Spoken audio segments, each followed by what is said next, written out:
ค่ะสวัสดีค่ะสวัสดีเอฟซีทางช่องของสงกรานต์นะคะมื้อนี้พี่น้องจะมาตามแนวทางของแอดสงกรานต์เองค่ะความฝันของแอดวังหนึ่งหันกับบอกเข่านะคะพี่น้องก็ขอโทษขออภัยนะคะงวดวังหันหลุดค่ะหลังจากที่เข่าติดต่อกันมา6 งวดหรือว่า7 งวดแล้วนะคะพี่น้องกะความฝันกับมาหลุดนะคะวังหนึ่งหันนะคะหลุดเลยค่ะ คือบ่เข่ากับว่าบ่เข่านะคะความฝันของแอดแต่ว่า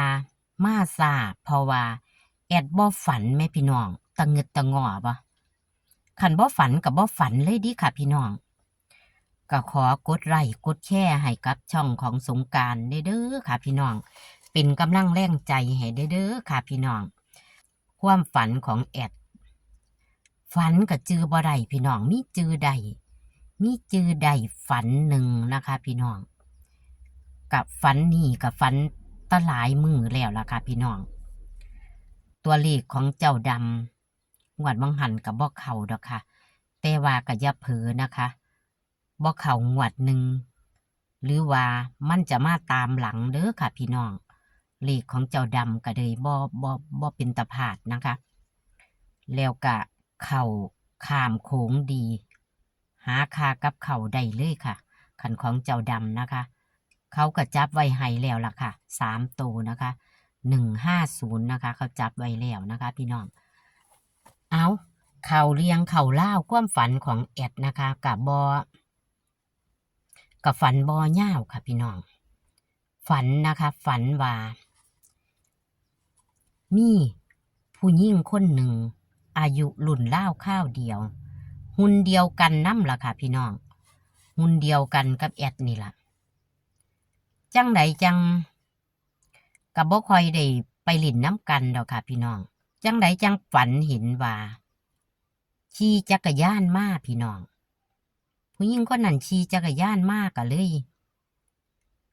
จังใดจังเอาพัก6 พักแม่พี่น้องพักกาดดอกนี่ล่ะพี่น้องเข้ามาให้แอดถือเข้ามา2 มัดถือใส่ถุงยางมาผู้หญิงคนนั้นซื้อว่าใจดิพี่น้องผู้หญิงคนนั้นซื้อใจเอาถือเข้ามาแล้วแอดผนังกำลังสิเอาหนังออกต้มแต่ว่าหนังน่ะเขาห้อยมาพะนะเขาห้อยใส่ไม้มาปลดหนังออกเขาจังห้อยหนังมา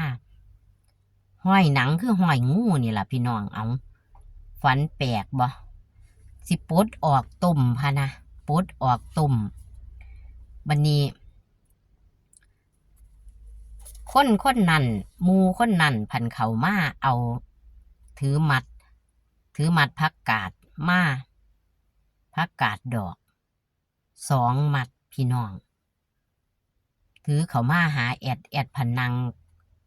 สิเอาหนังออกจากไม้ที่เขาห้อยพะนะฝันไหมจะเอาลุ่งต้มแล้วว่าสันฝันกับลูกสาวพะนะพี่น้องอยู่กับลูกสาวแล้วว่าสันเอาบันนี้พี่น้องบาสิตีจังไดพี่น้องว่าเอาความฝันของแอดนะคนสื่อใจอายุซ้ำกันกับแอด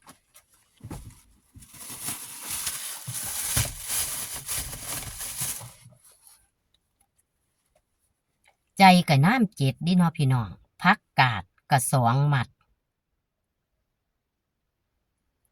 พักกาด2 มัดพักกาดดอกน้ำแอดก็เลยสิตีใจกับ7 7 2 9บ่พักกาดดิพี่น้อง7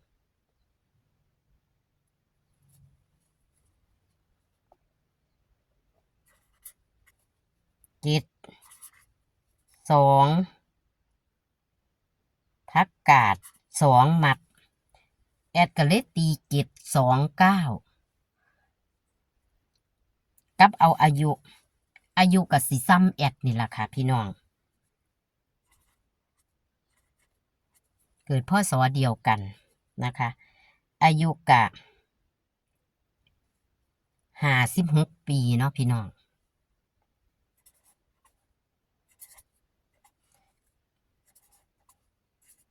กลับหัวให้น้ำ59เลยพี่น้อง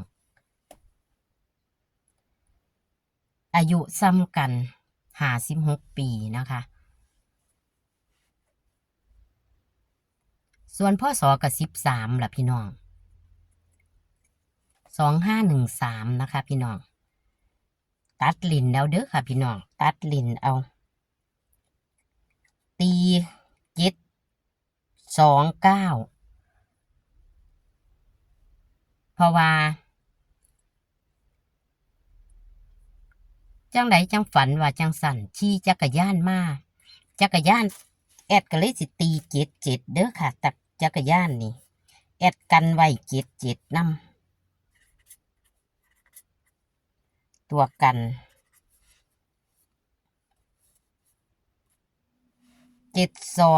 729นะคะพี่น้องตัดเลนก็จะได้7229เด้อค่ะพี่น้องตัวกัน77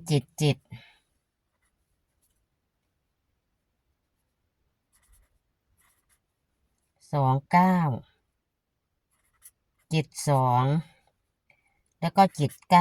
79ตัดให้อยู่ดอก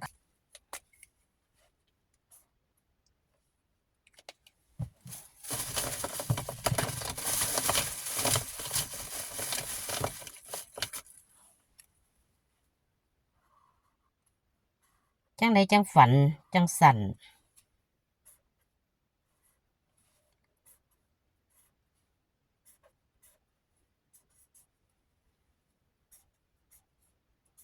ฝันซ้ำนั่นหนึ่งดิพี่น้อง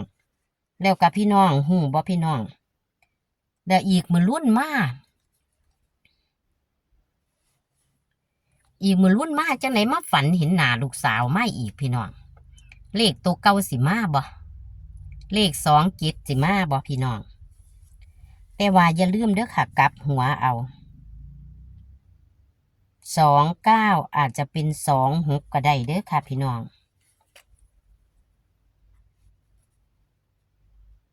กันไว้เนาะค่ะเนาะเลขหลายตัวอยู่แต่ว่าเป็นตัวกันเด้อค่ะ26 76เป็นตัวกันนะคะกลับหัวไว้ให้ย่างดีเลยพี่น้องเอ้ยบ้านนี้เอาตัวกันไว้น้ำกลับหัวไว้ให้น้ำเพราะว่าFCเพิ่นว่าเพิ่นถักมาอยู่แอดคือบ่กลับหัวไว้ให้ว่าสั่นงวดก่อนนี่26เป็น29พี่น้องแอดก็เลยกลับหัวไว้ให้น้ำเลยนะคะเลข729ตัดออกก็จะได้3 หางแต่ว่าตัวกันนะคะ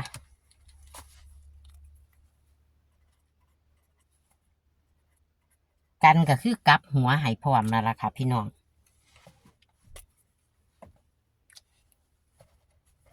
แต่ว่าแอดเน้นตัวนี้เด้อค่ะ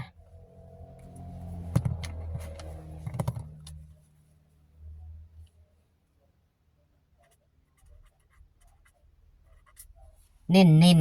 72ค่ะพี่น้องกลับเอาเด้อค่ะเพราะว่าอายุมันเป็นอายุลูกสาวนำเพราะว่ามาฝันอีกมือรุ่นนี่มือคืนนี่ล่ะค่ะฝันว่าลูกสาวมาเห็นหน้าลูกสาวอีกคือเก่าเลขอาจจะหลายตัวแน่แต่ว่าพี่น้องกะใส่วิจารณญาณในการรับชมเอาเด้อค่ะเด้อเพราะว่าเลขมันเป็นเลขกลับหัวนะคะมันหลายนะคะพี่น้องเลขกลับหัวหลายให้พี่น้องมักตัวใดก็จังจัดนะคะคัดกัดพานเด้อค่ะพี่น้องตัวกันกะเพราะว่าเห็นผู้หญิงผู้นี้ขี่จักรยานมาไหมค่ะกันเลยว่าหรือมันจะเป็น77นะคะขี่จักรยานหรือจะเป็น277กับบ่หูนะคะ แต่ว่าแอดกับบ่เอาลงหมดนะคะ เอาลงแต่ตัว77นะคะ พี่น้องเลขกะตัวเน้นก็คือ72ค่ะ แอดมักเพราะว่าแอดเคยฝันเห็นหน้าลูกสาวนะสูตรมันออก2 7นะคะพี่น้องอ่าสูตรออกอัน72นั่นแหละเนาะค่ะพี่น้องหรือว่ามันจะมา2 7กับบ่ฮู้จักนะคะเพราะว่ามันออกไปแล้ว72หรืองวดนี้มันจะมา2 7นะคะให้พี่น้องกลับเอาเด้อค่ะพี่น้องเพราะว่าฝันเห็นหน้าลูกสาวอีกค่ะพี่น้องงวดนั่นงวดมันออก72กับฝันเห็นหน้าลูกสาวจังซี่ล่ะมันก็เลยออกอายุแต่เป็นตัวกลับงวดนี้ค่ะเทียมันมาคือเก่านะคะพี่น้องคือมาฝันเห็นคือเก่าแถมขึ้นนี่นะคะฝันไม่หมาดมันขึ้นนี่เลยค่ะเห็นหน้าลูกสาวแต่ว่ามันผันมาเข่ากันกับที่แอดตีว่ามีคนซื้อใจมาหานี่ล่ะคนซื้อใจกับจอจานอยู่แล้วพันถือมัดพักดอกพักแม่ค่ะพี่น้องดอกพักกาดนี่แหละมาให้นะคะพี่น้อง2 มัดว่าสันว่ามันเลยเข่าตรงนี้เลยผู้เอามาให้กับซื้อใจกับเจ็ดอยู่แล้วพักกาดกับ2 มัดอยู่แล้วแม่พี่น้องนี่ล่ะแอดก็เลยว่ามันเข้ากันพอดีเลยกลับมาฝันเห็นหน้าลูกสาวอีกเอาขอให้พี่น้องใส่วิจารณญาณในการรับชมเด้อค่ะแอดพึ่งฝันค่ะพี่น้องบ่ฝันจังไหนจังบ่ฝันนะคะพี่น้องหลังจากเข่า6 งวดมาแล้วนะคะพี่น้อง6 งวดล่ะที่แน่ๆคือ6 งวดที่จริงน่ะหรือว่ามันจะเป็น7 งวดกับบ่หูจักนะคะเพราะว่าแอดลืมแอดบ่ทันได้เบิ่งข้อมูลนะคะนี่ค่ะตัวเลขของแอดนะคะพี่น้องเบิ่งเอาค่ะเน้นๆคือ72ค่ะพี่น้องให้พี่น้องไปกลับเอาเด้อค่ะ27นะคะเพราะว่าฝันเห็นหน้าลูกสาวมันออกไปแล้ว72หรือว่ามันจะมา27กับบ่ฮู้จักนะคะพี่น้องแอดพันลงให้72นะคะโชคหมานกับแอดสงกรานต์เหมือนเดิมค่ะพี่น้องเพิ่งจะฝันค่ะเอาแต่ว่าความฝันของแอดเข่าย่าวคักอยู่ค่ะวังหนึ่งหัน6 7 งวดต่อกันนะคะเอาคลิปนี้ก็เอาไว้ซ้ำนี้นะคะฝากเป็นแค่แนวทางเด้อค่ะสื่อฉลากกินแบ่งรัฐบาลไทยเฮาค่ะพี่น้อง